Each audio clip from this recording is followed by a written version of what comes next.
Welcome to a new video here on the Giant Take Podcast YouTube channel. Today, we're going to be talking about Brian Flores. He was interviewed by the New York Giants. I don't know when this video is coming out, but today on Thursday, he was interviewed by the New York Giants.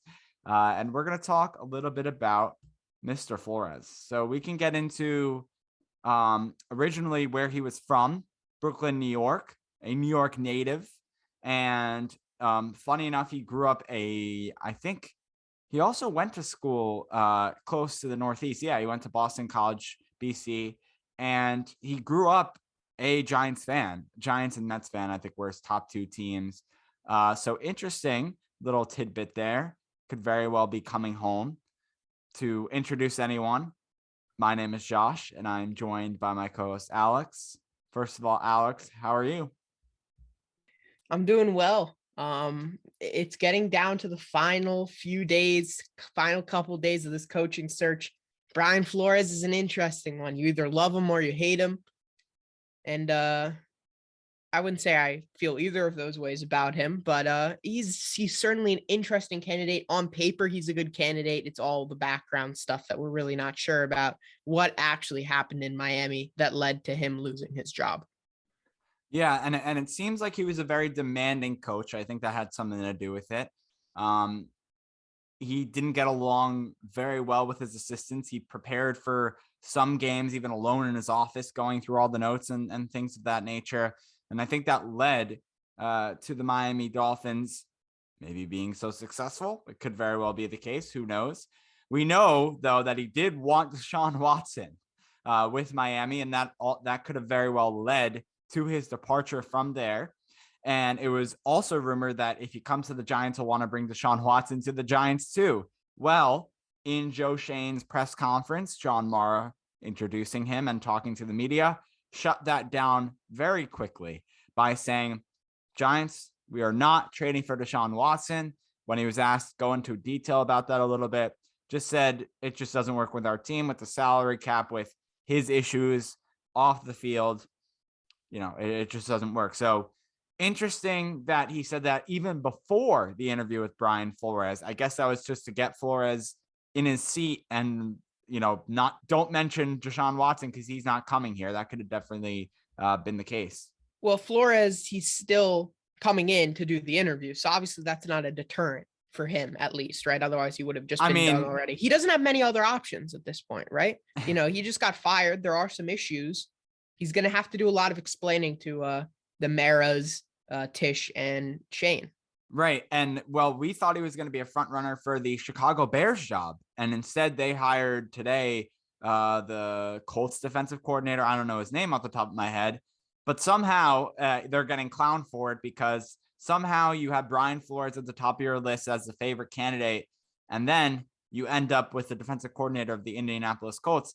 I'm not going to lie. I mean, the Colts offense the Colts defense, was good, but they should have been better.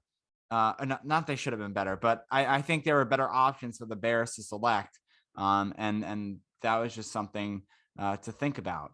So we also, we mentioned that with Deshaun Watson, he won't be coming to the New York Giants. Will that affect Flores' thinking? We'll have to wait and see. He has experience coaching with defensive coordinator of the New York Giants, Patrick Graham, who's also has already come in for an interview for this head coaching position.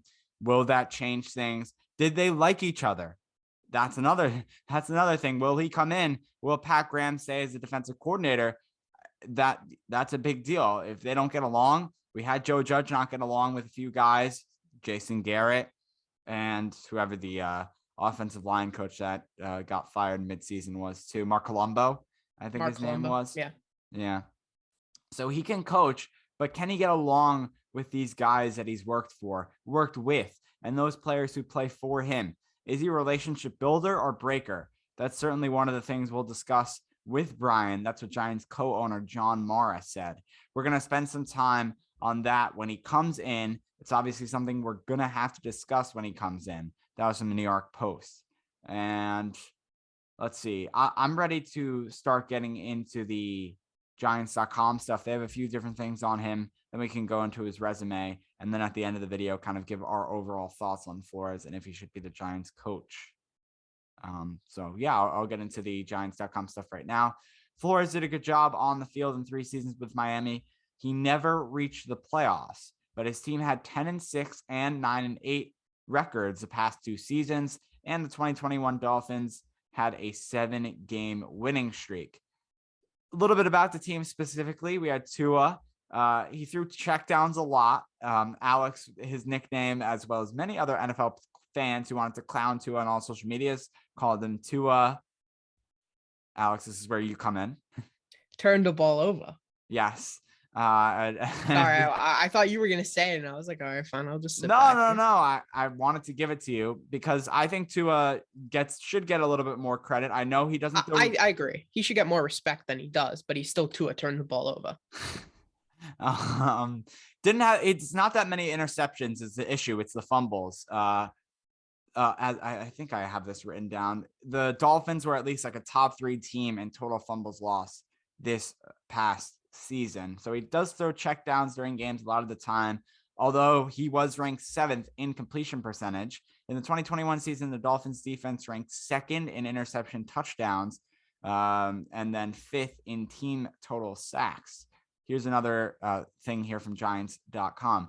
Flores was 24-25 with the Dolphins. In his 2019 debut season, Miami lost its first 7 games, but finished 5-11, including a Week 17 victory against the Patriots that dropped New England to the 3rd playoff seed and cost them a first-round bye. The following year, the Dolphins won 9 of their last 12 games to finish 10-6, but did not qualify for the postseason.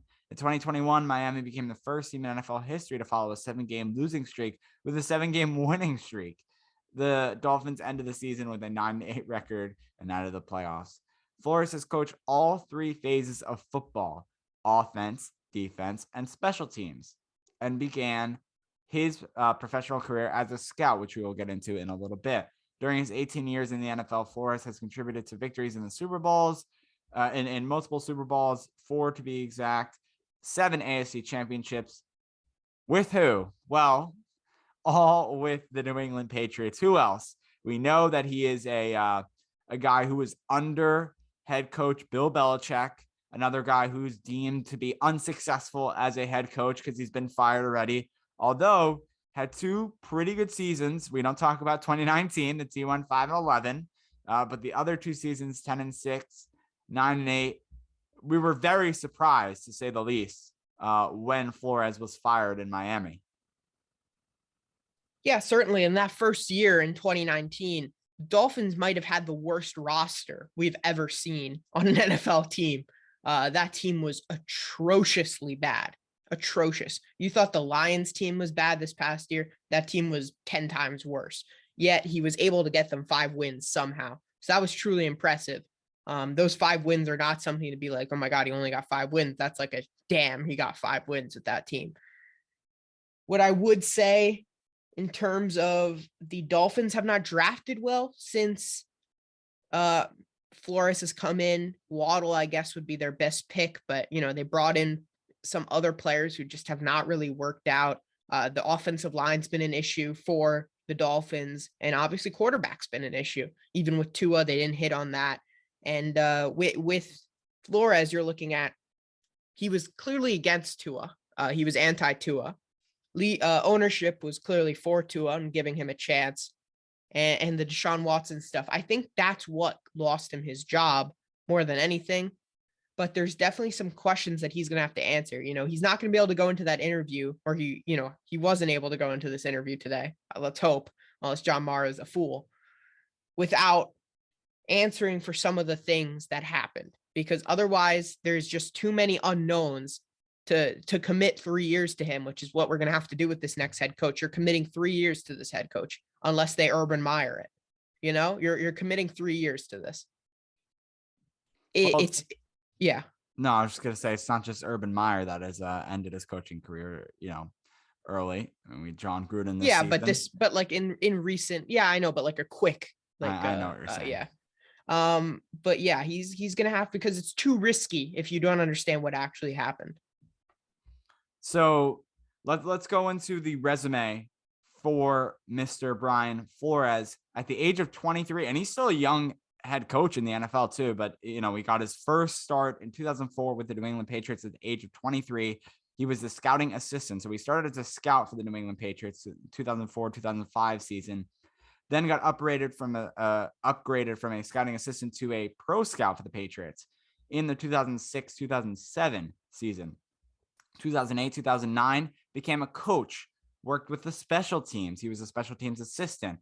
2010, worked a little bit with the offense. He was the assistant offense and special teams coach. Then in 2011, switched to defense. Safeties coach, stayed on the defensive side of things from 2012 to 2015. Then with the linebackers, as a linebackers coach for the Patriots from 2016 to 2018.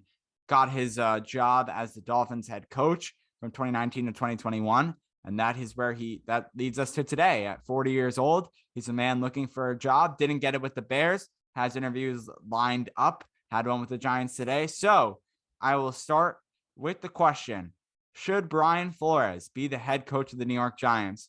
And I would have to say, yes, he is one of my top candidates.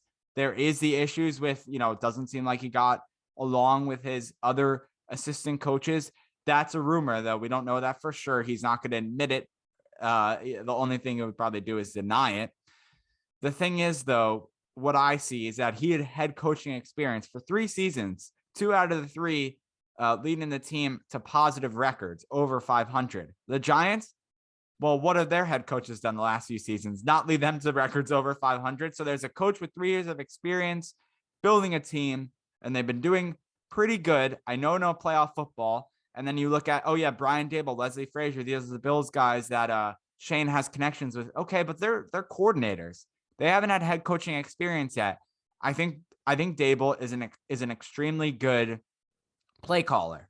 He's been calling the plays for years. I'm sure he's part of how good Josh Allen is, but if Daboll leaves to go to be a head coach somewhere else, whether it's Miami, who he's a front runner there, or with the New York Giants, where he's also a front runner there, apparently, wherever he goes, I'm sure Josh Allen is still going to be good. I'm sure next season that Bills offense is still going to be explosive. So don't just be like, give credit to only Brian Daboll for how good this Bills offense is. And then Leslie Frazier. And this also isn't just, criticizing all of them. I'm just using it as an example, showing how Flores, it's good to have him as our head coach because he has head coaching experience with Leslie Frazier, right? Okay, this Bills defense is really good all season, but they couldn't stop Patrick Mahomes and the Chiefs for 13 seconds.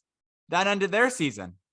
I mean, Leslie Frazier, you can debate because of his play calling as a defensive coordinator led to the Bills season ending. He couldn't stop 13 seconds. Yes, Patrick Mahomes could very well, at the end of his career, be the greatest quarterback of all time.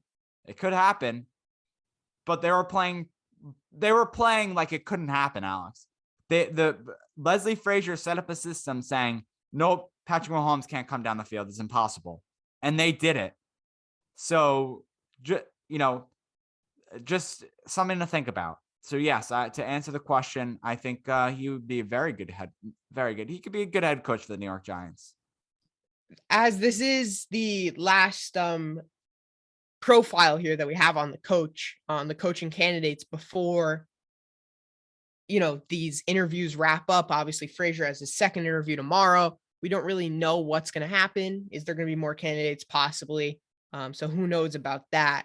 But in terms of this first group, I'd say Flores is my number 2.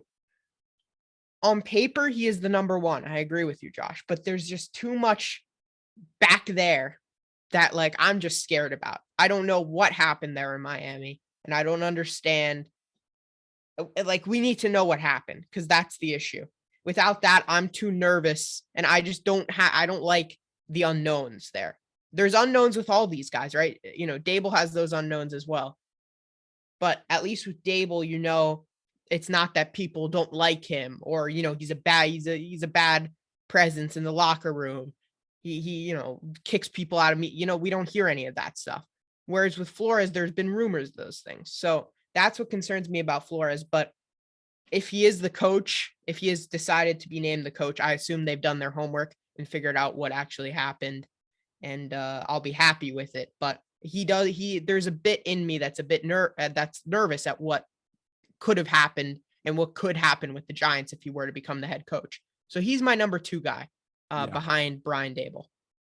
So there you go. And that, I think that concludes all the head coaching candidates that we know of right now. So here's the deal for the soon to be future for the New York Giants. Leslie Frazier, the defensive coordinator for the Buffalo Bills, is coming in for his second in-person interview. Again, I'm recording this on Thursday. Tomorrow, on Friday at 9 a.m. is his meeting in person. Then on Saturday, if the Giants know out of these candidates, like they have their guy, they will probably decide it then on Saturday. Joe Shane did say they have a few secondary guys written down that they're interested in. So if they're out of these 6 candidates, I think it is right in all, and they're like, none of them really stand out, let's go with these other guys, they'll start interviewing their secondary options and go from there. But if they find out after this Leslie Frazier second interview tomorrow, they're like, all right, we listened to all 6 of these guys, we got our coach, they will select it hopefully by Saturday. So thank you so much for watching. Hit that subscribe button, go down there, drop a like, and comment below what you think of, what you think of Brian Flores, and if he should be the next head coach of the New York Giants. For Alex, you can go follow him on Twitter at Anorian23. Follow me on Twitter at JoshOla29. You can follow the Giant Take Pod on Twitter and TikTok, and then the Giant Take Podcast on Instagram and Facebook. Thank you so much for watching, and we will see you next time for another video. Peace.